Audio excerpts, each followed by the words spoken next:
La plupart du matériel de laboratoire est en verre, fragile certes, mais résistant aux solvants et aux substances corrosives. Le bécher ou le vase de Berlin, communément appelé berlin, est un récipient destiné à contenir des liquides.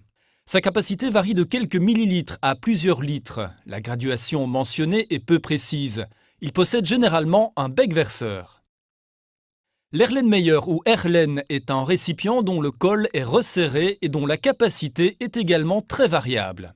Sa graduation est peu précise, il ne possède pas de bec verseur, il peut être recouvert d'un verre de montre de taille adéquate pour éviter une évaporation excessive.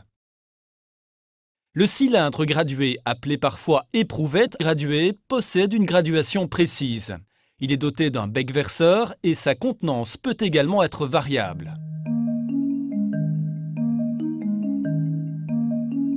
La fiole jaugée ou matrace est un récipient qui permet de contenir un volume exact et connu de liquide lorsque le ménisque inférieur du liquide atteint le trait de jauge.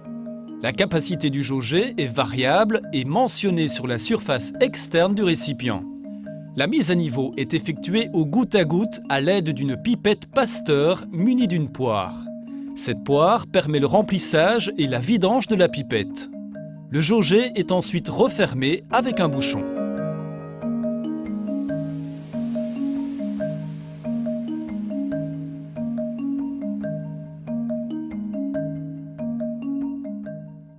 L'entonnoir est destiné à transférer un liquide dans un récipient dont l'ouverture est relativement étroite, tel qu'un jaugé, un ballon, un Erlenmeyer ou un cylindre gradué.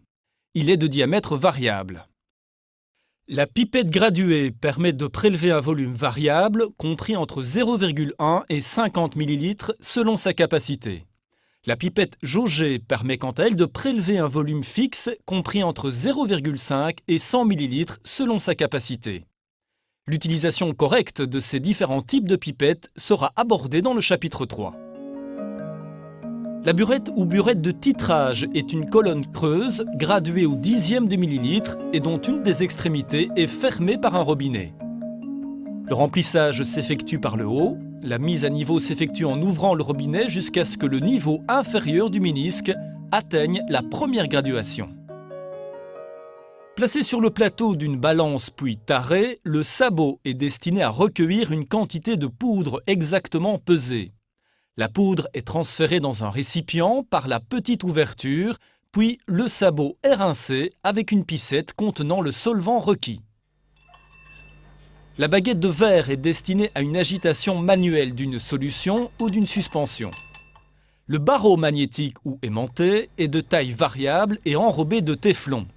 Introduit dans un récipient, il permet grâce à un agitateur magnétique d'agiter et d'homogénéiser une solution ou un milieu réactionnel. Dans un flacon jaugé, il doit être enlevé et rincé avant la mise au trait de jauge.